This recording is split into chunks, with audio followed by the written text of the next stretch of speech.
Hi everyone! Welcome again sa aking channel. For this video, I will continue answering limits of functions. Ito ay part 2 ng infinite limits. We have 5 items here na kung saan kapag in-evaluate natin yung function sa kanyang certain value of x, the answer will be a number over 0. And that is undefined. We all know na kapag ganito yung format ng evaluation, ang magiging answer sa kanyang limit ay it's either positive infinity, negative infinity, or DNE does not exist. In order for us to solve this kind of limit, we will use the rule of infinite limits. The rule of infinite limits is that if the result of the evaluation is a number over 0 raised to an odd positive integer, that is 1, 3, 5, and so on and so forth, the answer for the limit is DNE or does not exist. But if the result of the evaluation is a positive number over 0 raised to even positive integer, katulad ng 2, 4, 6, and so on and so forth, the answer for the limit is positive infinity.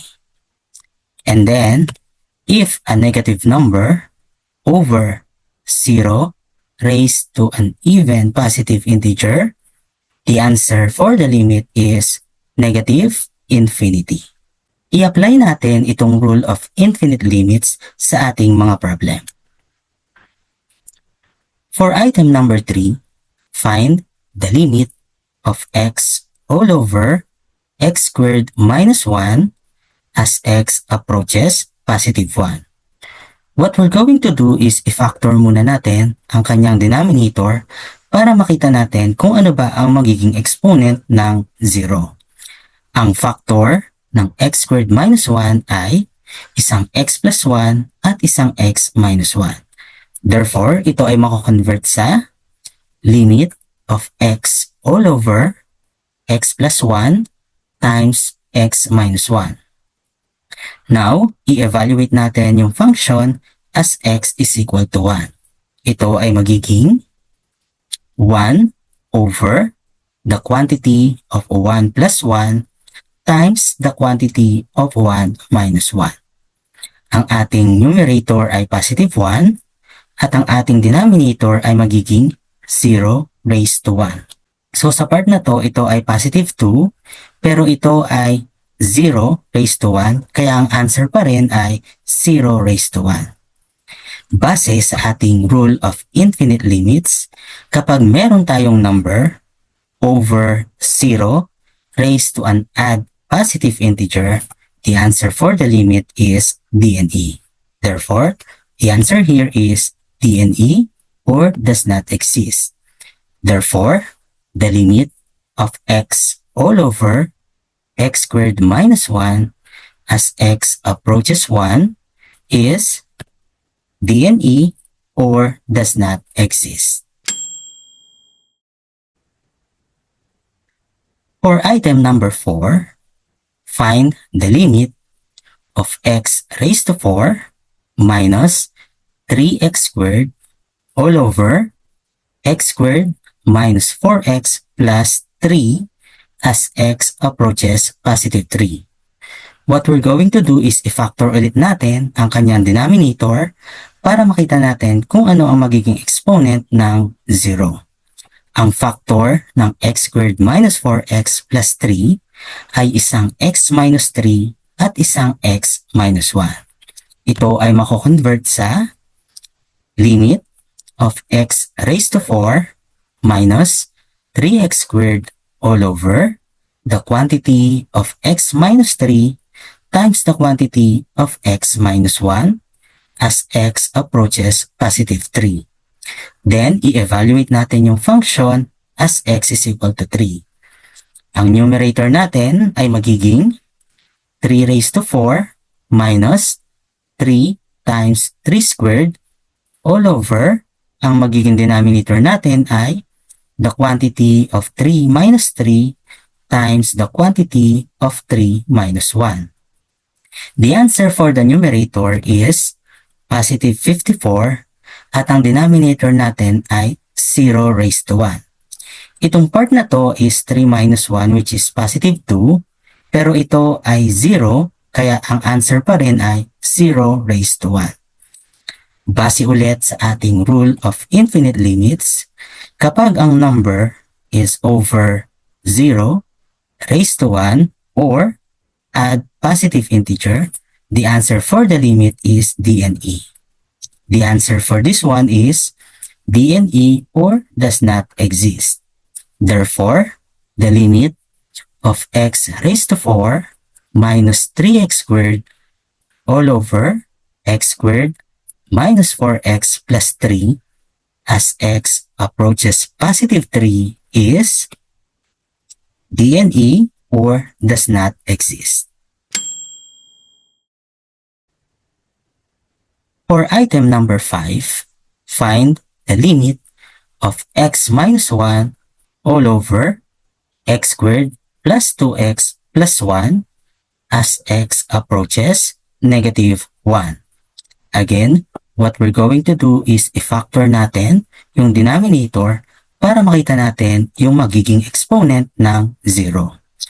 Ang factor ng x squared plus 2x plus 1 ay dalawang x plus 1. Ito ay mako-convert sa limit of x minus 1 all over the quantity of x plus 1 squared as x approaches negative 1. And then, i-evaluate natin yung function as x is equal to negative 1. Ito ay magiging negative 1 minus 1 all over the quantity of negative 1 plus 1 squared. Ang numerator natin ay magiging negative 2, then ang denominator natin ay 0 squared. Base sa ating rule of infinite limits, kapag ang negative number is over 0 raised to an even positive integer, the answer for the limit is negative infinity. The answer for this one is negative infinity. Therefore, the limit of x minus 1 all over x squared plus 2x plus 1 as x approaches negative 1 is negative infinity. For item number 6, find the limit of x raised to 6 minus x cubed plus 4 all over the quantity of x plus 4 raised to positive 4 as x approaches negative 4. Sa ating given ay makikita na agad natin kung ano ang magiging exponent ng 0. Kaya magpo-proceed na agad tayo sa evaluation of function as x is equal to negative 4. Ito ay magiging negative 4 raised to 6 minus the quantity of negative 4 cubed plus 4 all over the quantity of negative 4 plus 4 raised to positive 4. Ang ating numerator ay magiging 4,164 at ang ating denominator ay 0 raised to 4. Base sa ating rule of infinite limits, kapag ang positive number is over 0 raised to an even positive integer, the answer for the limit is positive infinity. The answer for this one is positive infinity. Therefore, the limit of x raised to 6 minus x cubed plus 4 all over the quantity of x plus 4 raised to 4 as x approaches negative 4 is positive infinity. For item number 7, find the limit of 2x cubed plus x squared plus 1 all over the quantity of x minus 2 cubed. Dahil ang ating given ay makikita na agad kung ano ang magiging exponent ng 0, diretso na tayo sa evaluation of function as x is equal to positive 2. Ito ngayon ay magiging 2 times 2 cubed plus 2 squared plus 1 all over the quantity of 2 minus 2 cubed.